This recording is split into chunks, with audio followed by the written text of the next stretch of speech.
Fala, minha gente, tudo bem com vocês? Eu tô aqui hoje em mais um episódio do CIEGcast, um assunto que eu particularmente adoro, com duas feras do assunto. Uma que é a Renata Moura, que tá aqui, gerente de Gente e Cultura da CIEG, é uma das responsáveis, junto com toda a nossa liderança, de trazer o 33º lugar da melhor empresa para se trabalhar no Brasil, com muito orgulho. Parabéns, viu, Renatinha? Vou aproveitar já o ensejo, já lhe parabenizar aqui. Obrigada, Henrique. Olá, pessoal. Vamos bater um papo aqui sobre pessoas. Espero que seja um momento de muita contribuição para todo mundo. E eu estou também aqui com o Fernando do B. Ele é sócio e diretor da Acripel, uma distribuidora de medicamentos muito conceituada aqui de Pernambuco. E topou estar aqui com a gente. Obrigado, viu, Fernando? Obrigado por ter topado o convite. É um prazer estar aqui com vocês. É isso. A grande pergunta que eu queria fazer é o seguinte: o que as melhores empresas para se trabalhar têm em comum? Começo? Vamos lá. Eu acho que a primeira coisa que as melhores empresas têm em comum é colocar as pessoas no centro da estratégia, né? É poder ter um ambiente de trabalho saudável, com respeito, com desenvolvimento das pessoas. Eu acho que é acreditar que as pessoas vão fazer a diferença nas empresas. E aí as práticas são diversas, né? Mas o principal talvez seja esse o ponto. Entendi. Como é que vocês pensam a parte de gestão de pessoas lá na Acripel, Fernando? Olha só, a Renata está até suspeita de falar aqui, porque ela trabalhou com a gente até nos abandonar alguns anos atrás. Então eu quero deixar isso patente, o meu protesto na mesa. Okay? Então, não foi você, mas Renata foi roubada pelo mundo, por São Paulo, não é, por outras coisas, mas a gente mantém uma relação muito boa.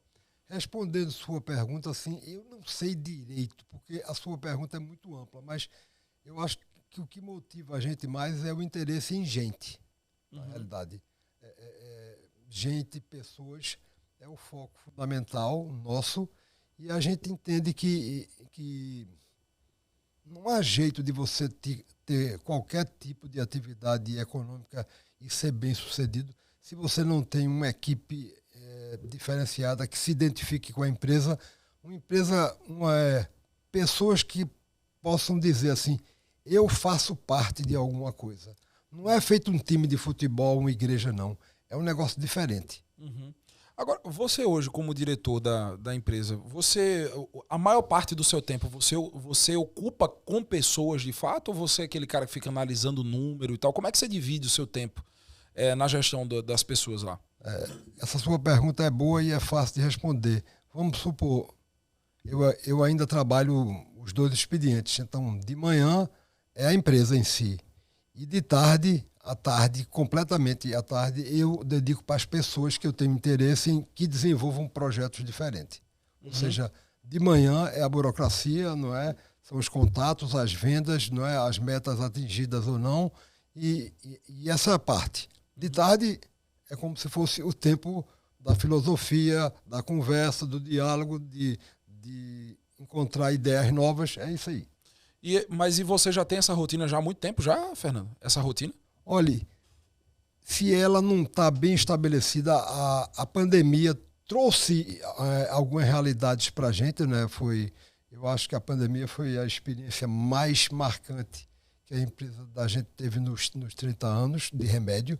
Né? A empresa da gente tem 50 anos. Então, depois dela, ela mudou as coisas.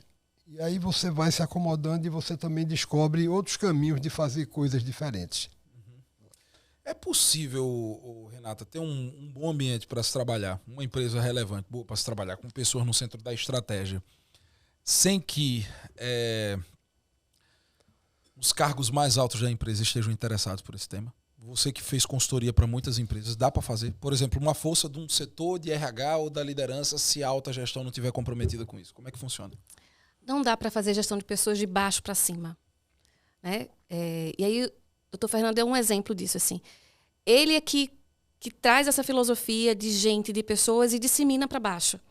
Então, não dá. Se a liderança não gostar de gente, se a diretoria não comprar essa ideia de valorização das pessoas, né, não tem como ser diferente. E aí, assim, a empresa tem que dar lucro. O RH tem que dar lucro. Então, como é que a gente faz isso? A gente faz isso colocando as pessoas, de fato, no centro. E aí, esse é o grande interesse da diretoria. Eu digo assim, sabe, Henrique, que a linguagem do RH não pode ser subjetiva com a diretoria. Tem que ser uma linguagem objetiva. Estou falando de diretoria, estou falando de liderança. Né? Essa liderança, ela tem que entender que o resultado só vai vir a partir de relacionamento, só vai vir a partir das pessoas. Então, as pessoas é que tem que realmente ser... Vou colocar, tem que estar na estratégia. Né? Agora, você não acha que essa frase que você fala, que RH precisa dar lucro, gestão de pessoas, você não acha que os seus colegas que trabalham com RH se chocam não escutando isso da sua boca? Não, porque, veja, na verdade... Porque eu tem tenho muita escutado gente que, hoje, tem eu muita tenho gente que escutado se hoje choca. comum, porque eu tenho escutado hoje é o contrário, na verdade. Na verdade, muita gente se choca quando a gente fala assim, o RH tem que dar lucro, a gestão de pessoas tem que dar lucro. Porque, veja, o porquê que uma empresa existe?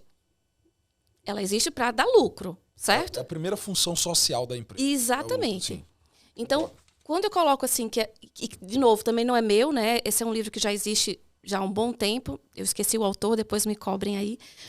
Mas a gente tem que fazer com que as pessoas se sintam bem na empresa. Vou pegar um pouco da fala do doutor Fernando de ter o propósito. Né? O meu propósito como pessoa tem que estar alinhado com o propósito da empresa, com os valores da empresa. E aí eu vou estar bem nesse lugar onde eu estou. Se eu estou bem, eu vou fazer o meu trabalho bem, vou ter o melhor desempenho que eu possa ter. E com isso a empresa vai dar lucro. Então, a filosofia da gestão das pessoas não pode ser abraçar a árvore. Né? Esse é o grande ponto. O RH já saiu desse modelo de abraçar a árvore há muito tempo. Então, qual é o nosso papel? O nosso papel é fazer a organização pensar. Pensar de que forma? Pensar estrategicamente, pensar em como ter as melhores pessoas, favorecer melhor esse ambiente de trabalho. Para quê? Para que ela tenha melhor resultado. Eu posso comentar, Renata, rapidamente? Claro, por favor.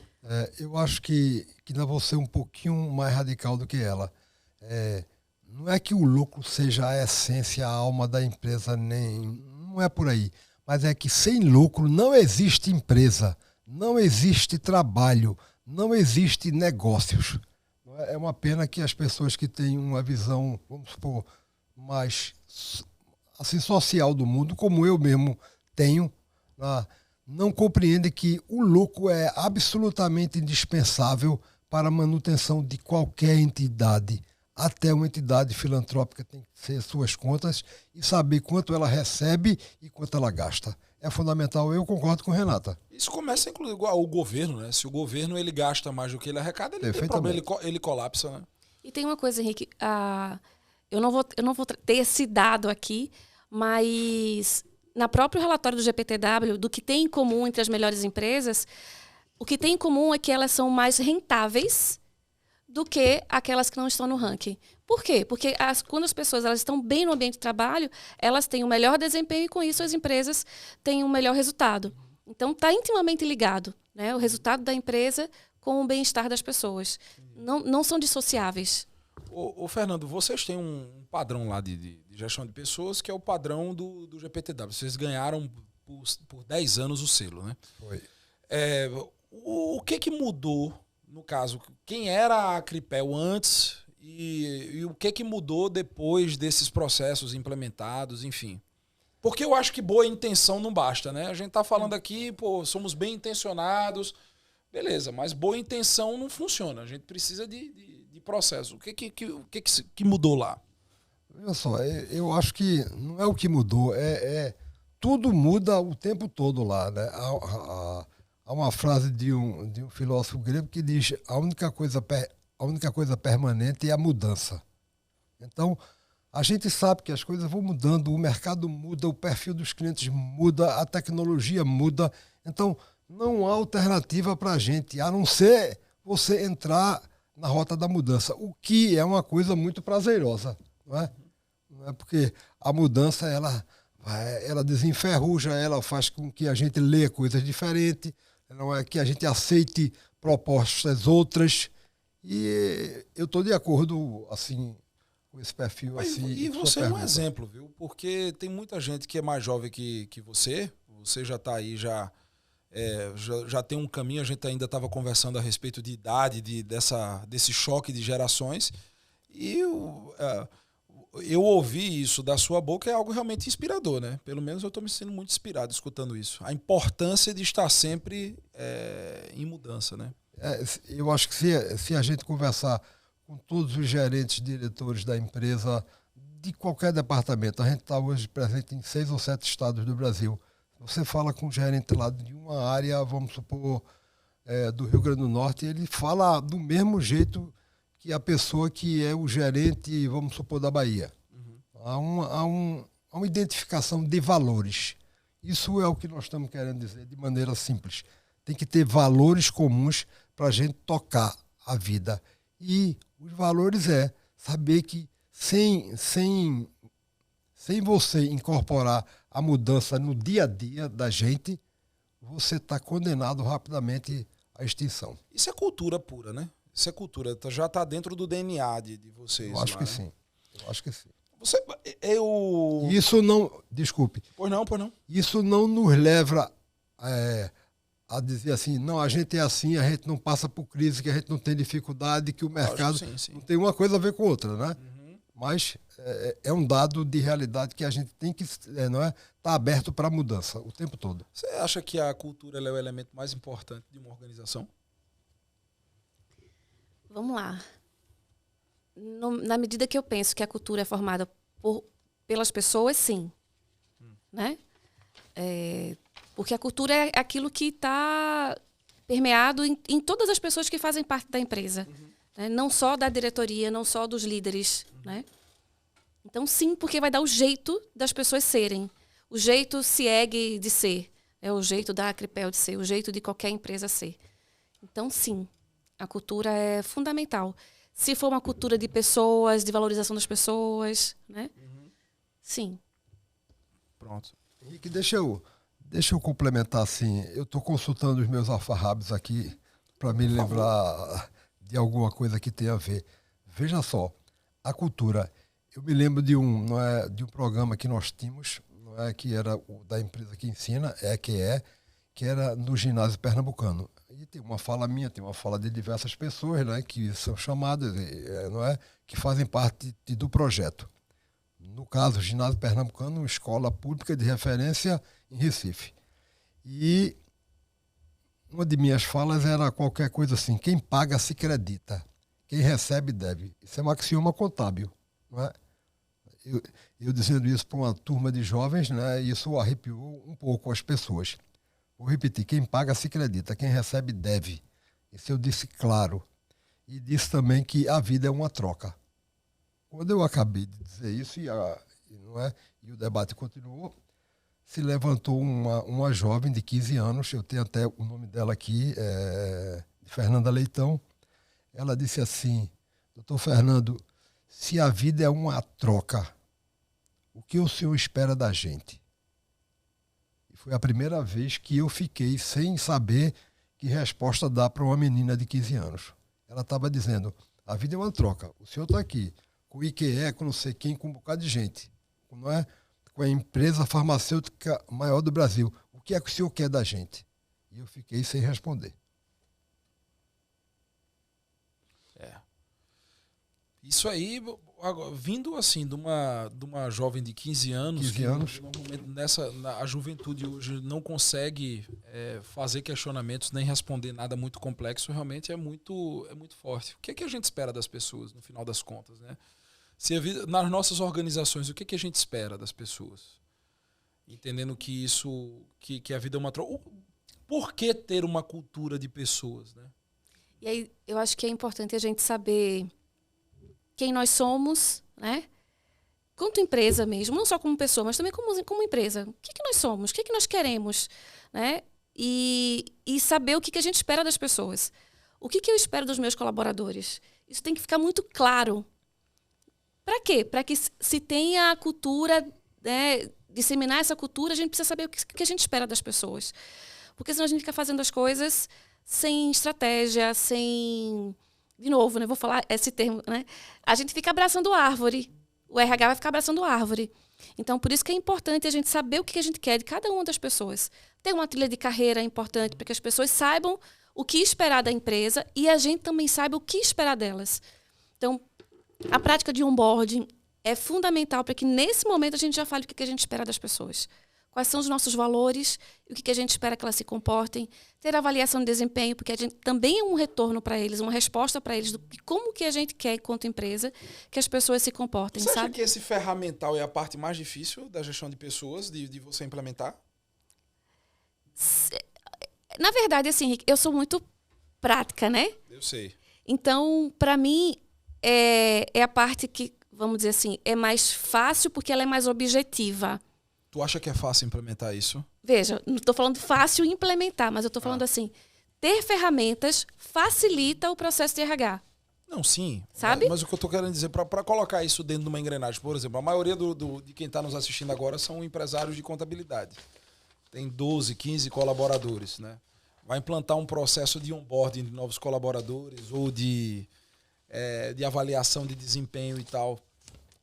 Essa implementação que às vezes é um pouco traumática. E as pessoas às vezes desistem porque é difícil, né? O que você aconselharia, por exemplo, para quem está começando agora a olhar para a gestão de pessoas? Por onde que a pessoa tem que começar? Aí eu vou começar com o que vocês já falaram, né? Saber o que se espera. O que eu quero da minha empresa? Que perfil de colaboradores eu quero? Porque aí eu faço um processo seletivo correto, porque eu vou saber o que eu quero das pessoas, porque eu sei onde eu quero chegar como empresa, então eu vou atrás exatamente dessas habilidades que eu quero, né? Das pessoas com fit cultural, baseado, né, com os meus valores, os valores da empresa. Então eu vou em busca das pessoas que tenham valores parecidos, propósitos parecidos. Então, começa na seleção, com clareza, tudo com clareza, sabendo o que a gente quer. O onboarding é consequência da seleção. Então, no onboarding eu preciso dizer quem é a empresa, o que se espera, qual é o caminho que vai ser percorrido. A avaliação de desempenho talvez seja um pouco mais difícil, porque a gente tenta eliminar os aspectos subjetivos, né? Trazer mais objetividade para isso. Então, mas assim, de maneira simples, na avaliação de desempenho eu vou avaliar aquilo que é o desempenho do meu colaborador. Então, seja para 5 colaboradores, para 10, para 20, é possível fazer. São coisas que não têm custo. Acho que isso é importante, né? Não, algumas práticas de RH ela não tem custo. Feedback não tem custo. Avaliação de desempenho. Avaliação de desempenho não tem custo, porque eu posso fazer isso no Excel. O onboard bem feito não tem custo. Um processo de recrutamento bem feito também não tem custo. Até tem, mas aí só as ferramentas de banco de currículo, essas coisas, você vai Isso. pagar. Mas uma vez que você recruta os candidatos, para você fazer uma seleção bem feita, você não vai gastar. Isso. Agora, qual é a base de tudo isso? É o ter um olhar para pessoas. Entendi. O que você acha, Fernando? Eu acho que Renata tem razão. Eu ainda vou voltar para aquela menina do ginásio pernambucano, não é? Que usou as minhas palavras, não é? Quem paga se acredita, quem recebe deve, a vida é uma troca. E ela me pergunta se a vida é uma troca, o que é que o senhor espera da gente? E eu não soube responder. Eu tenho um amigo, um engenheiro, chamado João Recena, não sei se você conhece ele, é o presidente da Projetec, e ele ficou com isso, eu narrei isso para ele, e ele foi atrás de um professor dele, da escola de engenharia também, eu sou engenheiro, e a simplicidade da resposta do doutor Antônio Lisboa foi a seguinte: há coisas que a gente não paga, a gente passa adiante. Essa é a resposta que eu tenho para uma pergunta que não soube responder 2 semanas antes para uma garota de 15 anos. Tem coisa que a gente não paga, a gente passa adiante. A vida é assim. Hoje, na verdade, o que você deseja como homem de negócios, que já está no mercado há algumas décadas já experienciou todo tipo de governo, de mudança, de moeda, de tudo. O que você espera hoje? O que eu espero hoje de quê? Da empresa, do governo, governo, do seu negócio, do país? É muita pergunta. Do seu negócio. Você passou por todas as fases, né? mudança de governo, mudança de moeda, muda a legislação, muda a regra. A área de medicamentos é uma área que não é simples, é uma área altamente complexa. Você tem que atender uma série de normas mas você já passou por tudo isso, né? Ao longo das últimas décadas. O que você espera do seu negócio a partir de agora? Ou no que você tem se ocupado estrategicamente na sua empresa? Eu acho que é com uma coisa bem simples, é o futuro. Que a gente não sabe o que vai acontecer no futuro. Né? A gente pode fazer toda a previsão sobre o passado, sobre o presente, aí você vai acertar tudo, mas o futuro é uma incógnita. Não é à toa que os maiores filósofos hoje que tratam de assuntos por abordagem diferente, por exemplo, Domenico de Masi, que morreu há um mês atrás, não é? Um filósofo italiano que falava sobre o trabalho. E ele não responde às perguntas, ele lança outras perguntas. Então, eu não sei responder a sua pergunta, Henrique, porque a sua pergunta é difícil demais. Eu sei que eu quero participar do jogo, da luta e da transformação do mundo, que nunca foi tão rápido esta mudança. O que acontece no mundo não é aqui no Brasil, em Recife, Pernambuco, não. O que acontece no mundo, na aldeia global hoje, não tem precedente na história da humanidade. Então, eu quero estar presente a essa mudança. Entendi. Eu tenho filhos em diversas áreas de atividade, né? Advogado, e engenheiros e administradores. Não é? Então, é participar do jogo. Hoje você tem um filho que trabalha lá com você, né? É. Você tem lá. Como é que é trabalhar com um filho? É difícil. O nome dele é Rodrigo do B. Se a mãe estiver ouvindo isso aqui, eu estou ferrado. É difícil? É difícil, claro. A relação com o filho é sempre difícil. É difícil em casa e difícil na empresa. Mas é um negócio absolutamente também desafiante. Entendeu? Tudo tem o seu lado bom e o seu lado ruim. A maioria das empresas são empresas familiares, né, do Brasil, né? A maioria. A maioria são empresas familiares. Como é que a gente pode trabalhar uma gestão de pessoas eficiente em empresas que têm muitos familiares? No caso da gente, tem descendentes dos três grupos, das três pessoas que formam a sociedade básica da empresa. Na realidade, é difícil, é desafiante, mas vale a pena, pessoal. O resultado até agora tem compensado. As diferenças entre eles se compensam. Não é? Eu acho a complementariedade um negócio fundamental, não só na vida, sei lá, de trabalho, mas na vida afetiva, na vida emocional. Eu acho que é muito bom ter gente diferente. Mas como é que faz para não misturar as coisas? Porque eu acho que essa é a grande crise, né? Aí você agora tocou no ponto que eu não sei responder. Eu não sei responder tudo, não. É muito difícil essa parte. Rapaz, você, que eu chamei ele de senhor aqui nos bastidores, ele me corrigiu. Toda vez que eu penso em chamar ele de senhor, eu corrijo já rapidamente, vou chamar de você. Mas se você não tem as respostas, então estamos tudo ferrado, Fernando. Porque, não, rapaz. Porque se ele, com essas décadas todas de experiência, a gente faz as perguntas, rapaz, eu não tenho a resposta. Ou seja, pessoal, esse é o SIEGcast de perguntas e de ausência de respostas. Que no final das contas não existe fórmula pronta. Eu acho que é isso. Não tem fórmula pronta. É muito bom você participar da formação do futuro. Tem uma frase de Nizanguanais que é aquele publicitário bem famoso lá de São Paulo. E ele diz assim, como é? Eu me esqueci. Agora se você sabe o que está acontecendo, você não sabe de nada. É isso aí. Então, quando o sujeito se arvora que sei tudo, não tá entendendo bem a coisa. Então, eu tenho essa compreensão, mas não imponho ela Mas a ninguém. A sua experiência com relação à família, qual você acha que é o maior desafio? E aí eu já vou aproveitar também, vou pedir para a Renata responder o desafio, depois o Fernando fala, mas qual o desafio que você viu nas empresas familiares por onde você passou e você presenciou, assim? O que você pode falar aí pra gente? É que, na verdade, a gente precisa de novo, né? O que se espera? Eu gostei dessa pergunta, né, que a menina fez, assim. os contratos têm que estar claros. Né? Então, qual é o contrato que eu faço com os meus parentes? Né? Eu também, meu pai tinha um escritório de contabilidade também, e eu trabalhava, eu e minha irmã. Né? Lá no início da minha carreira, porque um dia eu também já fiz folha de pagamento. Um dia eu fiz FGTS, INSS, tudo isso. Não tinha os sistemas que tem hoje. Mas, enfim. E eu sei também o quanto é difícil, porque eu também vivenciei. Mas eu acho que os contratos têm que estar claros. Qual é o meu papel? Qual é o papel de cada um? E isso precisa estar claro. Né? Até onde cada um pode ir. E da mesma forma, esse para mim é o mais difícil.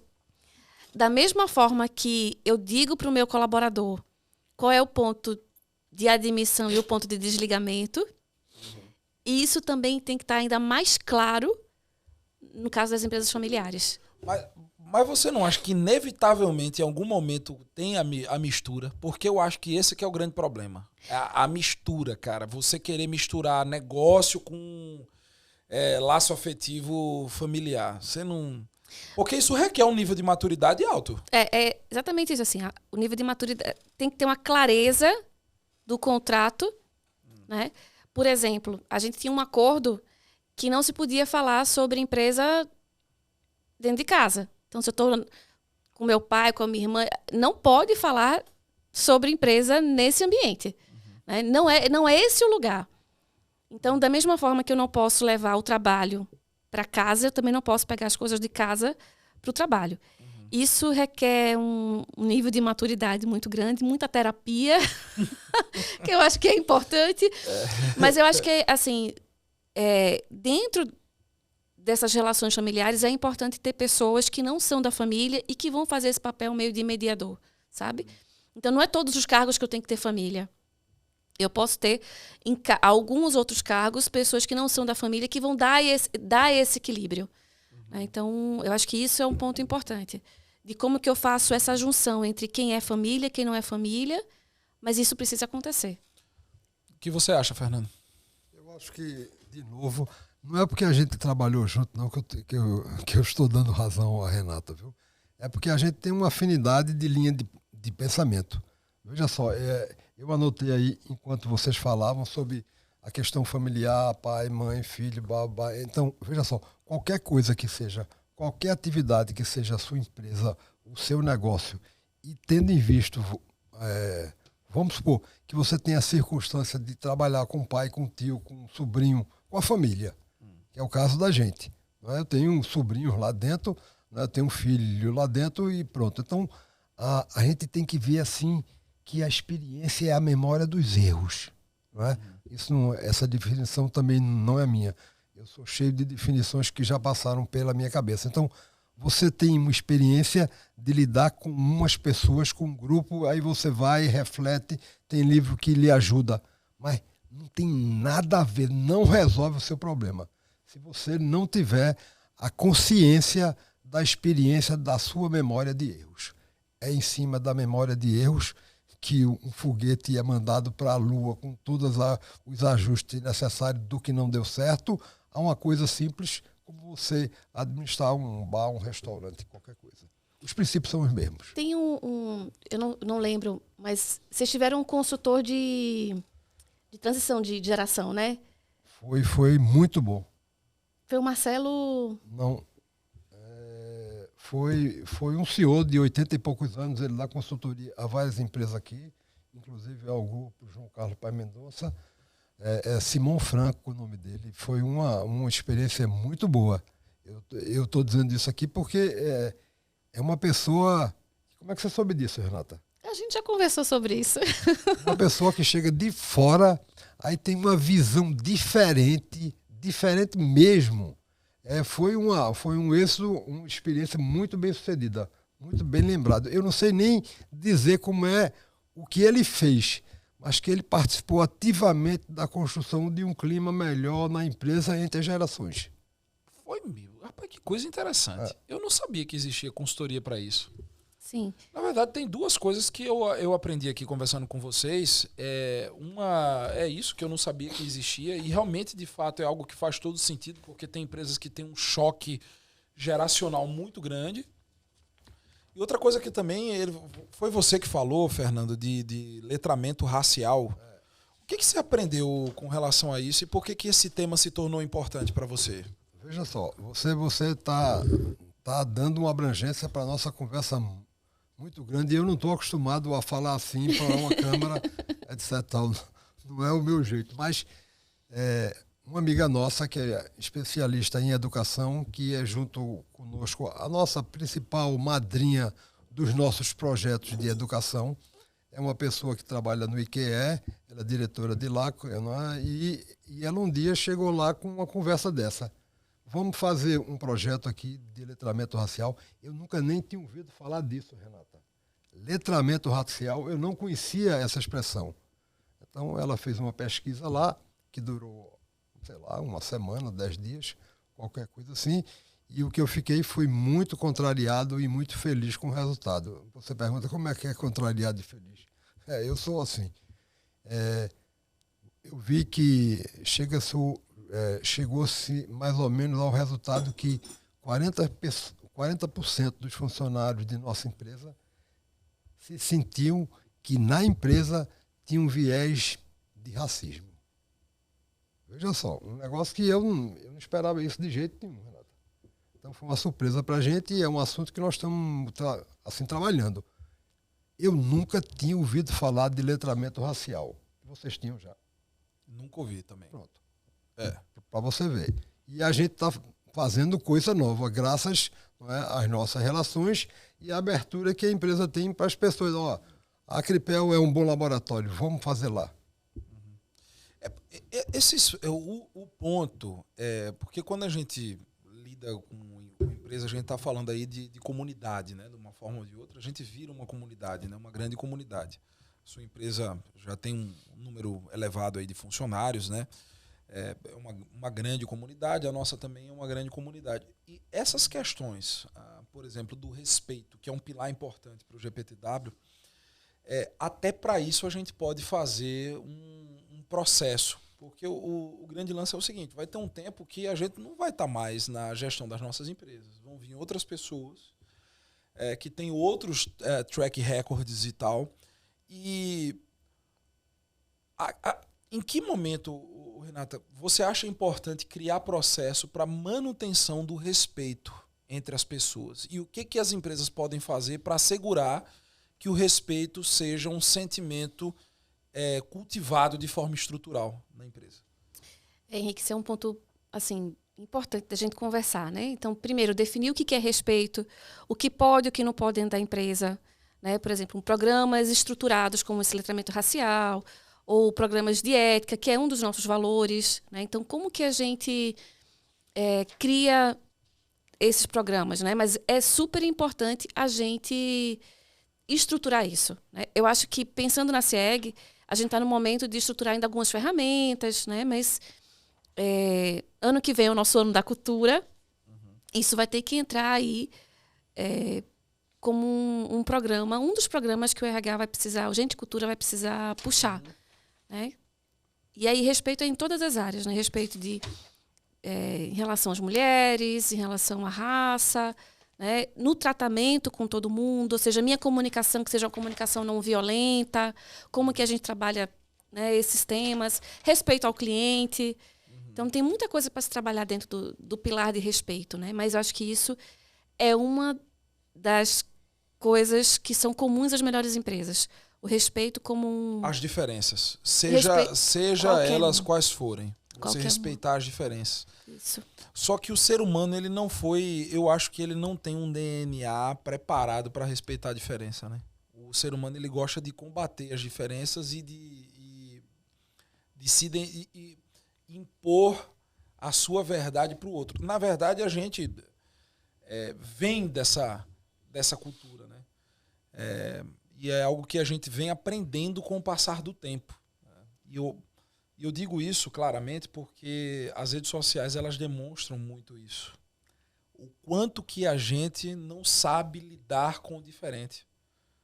O quanto que as pessoas expõem uma opinião diferente e você vê uma enxurrada de comentários negativos e tal, e as pessoas se agredindo. Você vê que precisa existir, de fato, uma intencionalidade na manutenção do respeito, inclusive dentro das empresas. Porque essas pessoas, elas estão trabalhando em algum lugar.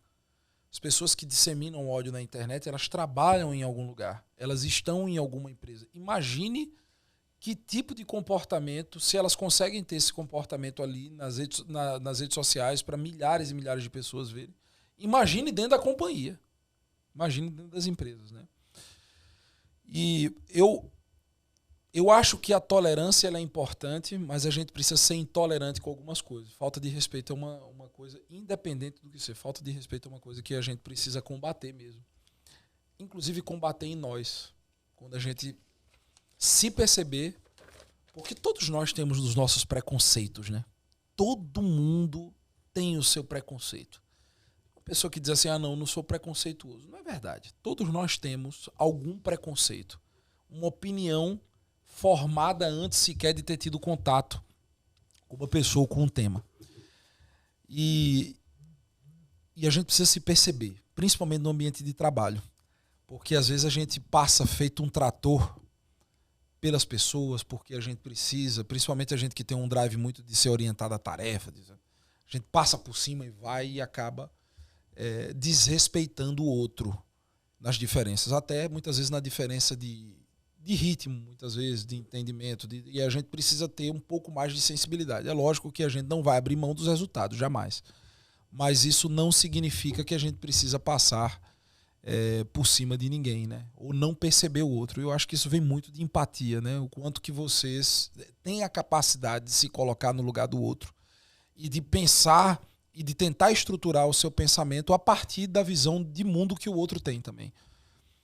Ô, Henrique, desculpa. Deixa eu me meter aqui nele, porque eu não conheço o Henrique direito, aí estou tendo a oportunidade de conversar com ele agora, e ele falou uma coisa muito importante, uma coisa que me toca de perto. Uma foi sobre as redes sociais, onde você vê esse clima de beligerância, etc. Tal.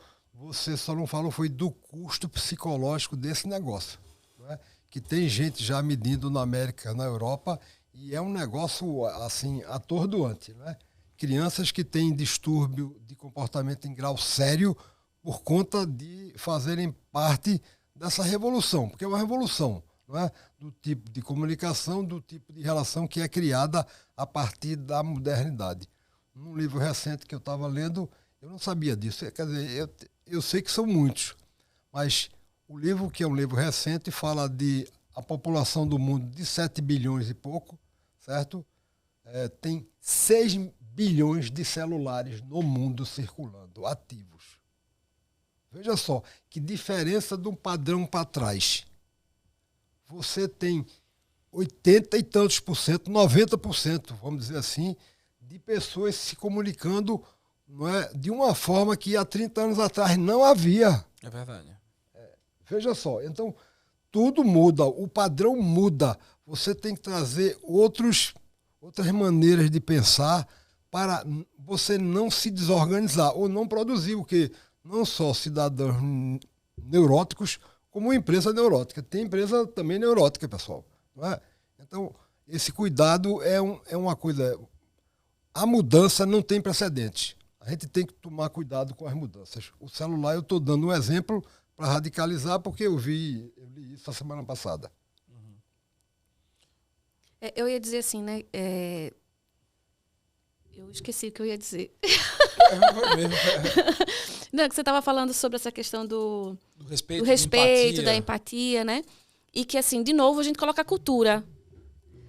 Tem empresas que a cultura é uma cultura agressiva, né? Uma cultura que eu imponho que meus colaboradores eles deem resultado a todo preço, né? Então, tem culturas que são dessa forma. Empresas que têm essa cultura. E tem empresas que não. Então, por isso que é importante assim, a gente definir quem nós somos para saber que pessoas eu vou trazer para cá. Né? Então, tem pessoas, por exemplo, que, embora a Google seja uma das melhores empresas para se trabalhar, né? E tem aí um clima de várias coisas dentro da empresa, de jogos, de comida, etc. e tal, tem gente que não se adapta a Google, que fala que ali não é um ambiente para elas, Por quê? Porque não é a cultura delas. Eu estava lá no Vale do Silício, fui no Google e eles tiveram, inclusive, uma evasão de funcionários porque, dependendo da ambição da carreira da pessoa, diz assim, aqui eu não me sinto desafiado o suficiente. Isso. E da mesma forma, por exemplo, eu vou citar a Ambev porque é um case assim, bastante conhecido, né? A cultura da Ambev, ela era reconhecida por ser uma cultura muito agressiva, de resultado a todo custo. Tem gente que não se adapta. E tem gente que sai-se super bem ali porque gosta dessa pressão e tal. Por isso que é importante trabalhar num processo de recrutamento e seleção muito bem trabalhado. Porque, assim, cultura... eu escutei uma pessoa falar que cultura não é algo que você concorda ou discorda. É algo que você respeita. Né? Evidentemente que tudo aquilo que não fere a ética, certo? A moral, né? E aquilo que não fere o respeito às pessoas, eu acho que aí é o jeito de ser de cada um. E a gente tem que aprender a respeitar o jeito de ser de determinadas empresas. Eu não vou falar mal do Google. A gente está falando de uma das maiores empresas de tecnologia do mundo. Eu estou em posição de criticar o Google? Não, no dia que eu tiver uma empresa maior do que a deles, aí eu posso criticar. Mas enquanto eu não cheguei lá, eu não vou criticar. Mesma coisa Ambev, pô. Uma cultura para resultado. A gente está falando da maior empresa de bebida do planeta Terra. Entendeu? Mas é uma cultura de pressão, uma cultura de resultado. É cultura... Tá, meu filho. Então você não é obrigado a trabalhar lá. Peça para sair, vá para outro lugar. Né? Desde que você não sofra assédio e tal, Sim. Tá tudo certo. Mas aí a gente tem que guardar as devidas proporções, né, das coisas. Então eu acho, enfim, meu pensamento é esse. Só vou voltar de novo, assim, Henrique. Volte. Falando para o escritório de contabilidade, né? Que cultura eu quero no meu escritório? É uma cultura de resultado, então eu vou buscar pessoas que tenham ambição por resultado. É uma cultura de mais valorização das pessoas e tal, então eu vou buscar essas pessoas, sabe? Então, antes do recrutamento e seleção, de novo, é saber quem nós somos. Definir quais são os nossos valores. Eu sei que isso não... eu acho que não é fácil, sabe? Definir os valores e, a partir disso, é que eu vou estabelecer as práticas de RH. Se eu não tiver meus valores definidos, minha cultura definida, eu não tenho como ter as minhas práticas de RH. Isso aí dá muito trabalho de fazer. Tudo que é bom dá muito trabalho para fazer, desculpe lhe dizer. Como é que vocês pensam cultura lá? Veja só, eu não sei, mas antes eu queria dizer que... Pois não. Quando eu cheguei um pouco antes aqui para esse bate-papo com vocês, que está ótimo, etc e tal, mas aí Renata foi me mostrar a empresa aí dentro. E eu tenho que confessar um negócio, ninguém confessa isso assim. Eu fiquei com o maior ciúme, com a maior inveja da sala de descompressão. De descompressão, ou seja, a maior inveja. Ou seja, eu sou um sujeito invejoso. Então, mas tá à disposição, viu? A hora que quiser vir aqui jogar com a gente. eu vou pedir para fotografia, para mostrar para meus sócios, para a gente, numa hora difícil dessa, fazer um investimento lá, uma reforma e ter algo parecido com o de vocês. O de vocês é muito chique e muito rico. Fazer uma coisa mais... É isso. Não, mas a gente tem isso aí, agora para você ver, e eu venho falando sobre isso no Brasil inteiro, onde eu vou. Mesa de sinuca não é cultura, né? Fliperama não é cultura. Embora você ter uma cultura de um ambiente acolhedor, que mesmo que você tenha pressão por resultado, mas você pode se divertir, isso sim é cultura. Sim. A gente pode trabalhar muito, mas se divertir muito fazendo. Né? E eu acho que isso vem muito da gente, né, Renata? Pelo menos eu sinto.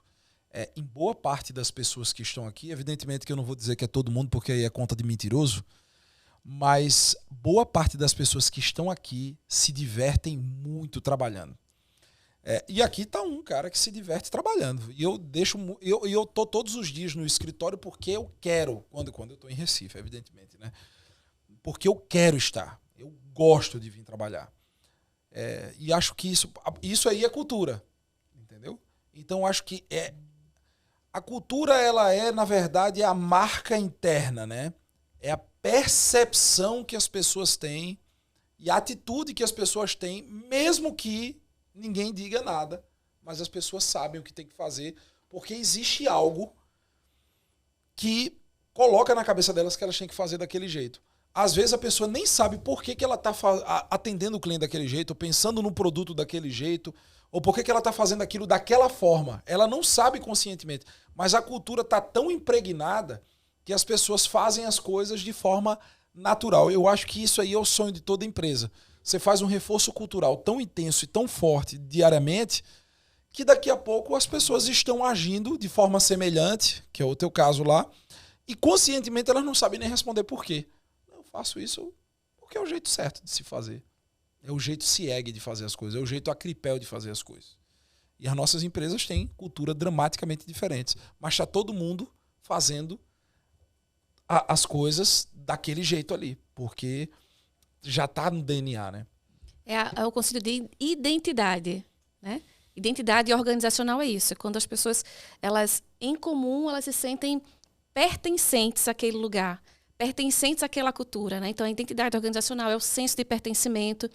E se a gente buscar de novo, né, a grande pergunta de hoje, o que as melhores empresas têm em comum, essa é uma das respostas. Senso de pertencimento e a identidade organizacional. Isso está muito presente. Como é que vocês fazem, como é que vocês trabalham isso lá? Foi a pergunta que eu fiz, Fernando. Como é que você trabalha a cultura hoje dentro da Acripel? Rapaz, olha, eu não sei responder a maior parte das perguntas que você me faz, porque eu respondo com outras perguntas. Eu sei que a gente delega, não é, essa tarefa para as pessoas, assim, para os grupos, para os departamentos. Exemplo, o RH lá é uma caixa de ressonância, não só de queixa, mas de sugestões, não é? O departamento comercial também.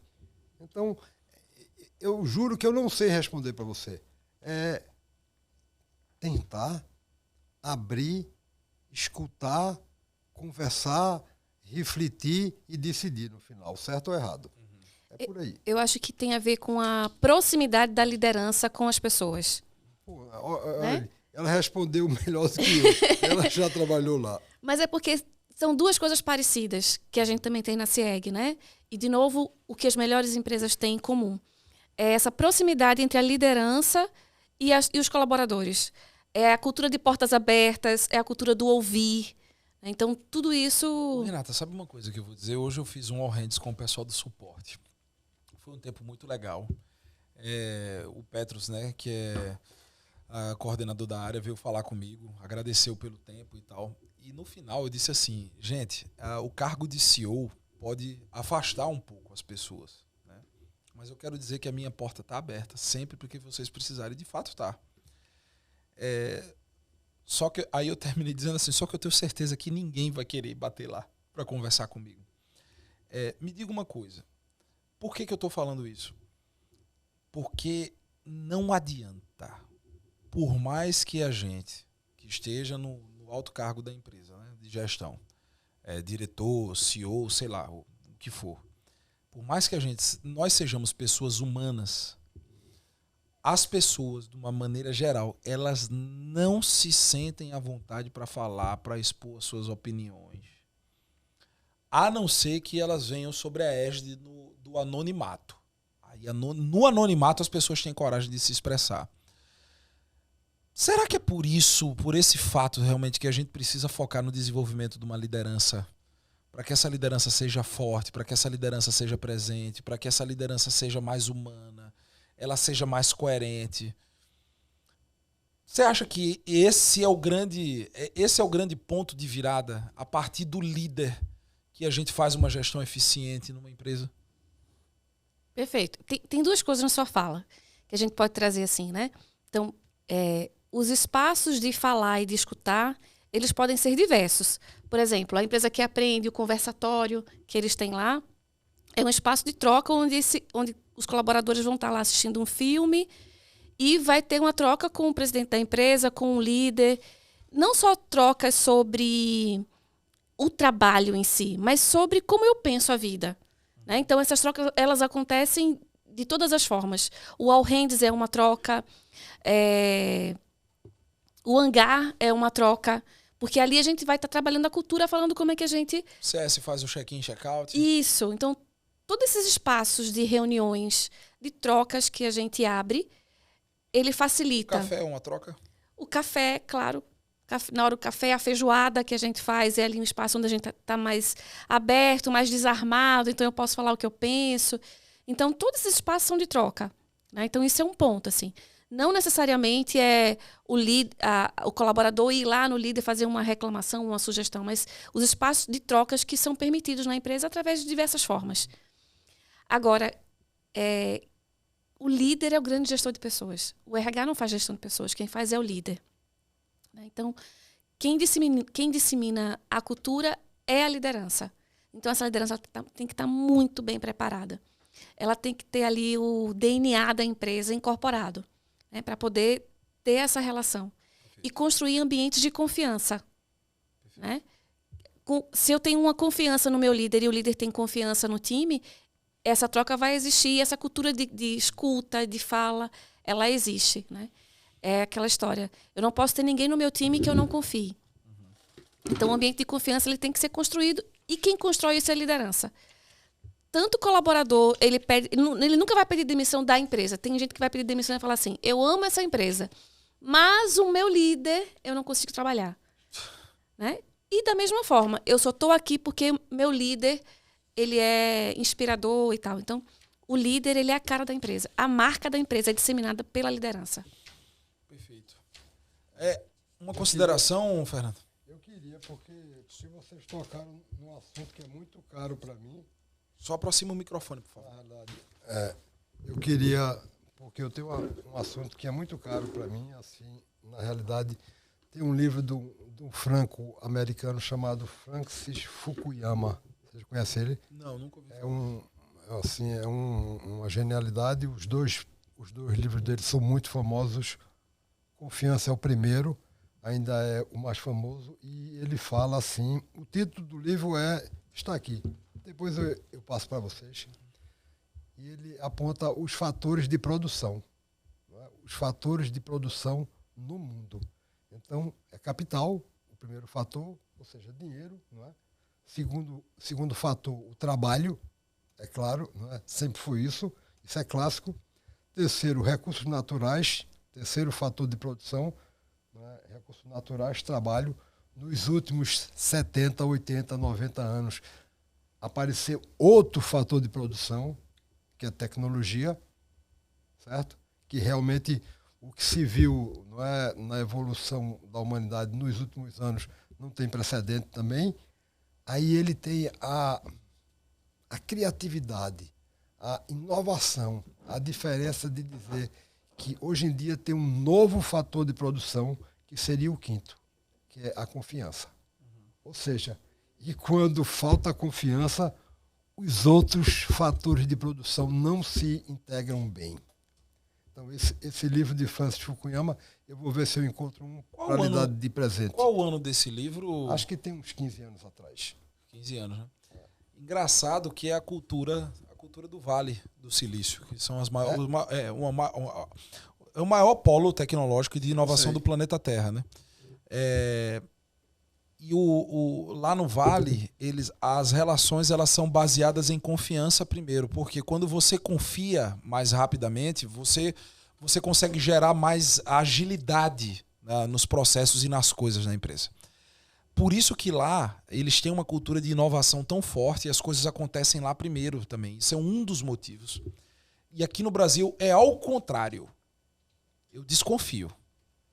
E a gente espera 1 ano para você poder ganhar minha confiança e eu deixar você trabalhar.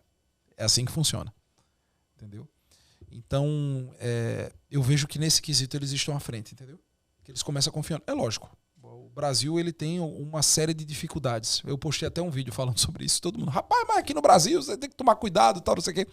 E é verdade, mas assim, essa premissa da confiança como sendo a base de um relacionamento, inclusive profissional, eu acho que isso aí dá uma agilidade enorme para os negócios. Se as empresas conseguissem entender isso bem, pô, velho, eu recrutei bem, fiz todo o meu trabalho. Cara, deixa o profissional fazer o trabalho dele. Tem alguém que chega aqui e dá uma ideia. Eu estava falando isso com a galera do suporte hoje.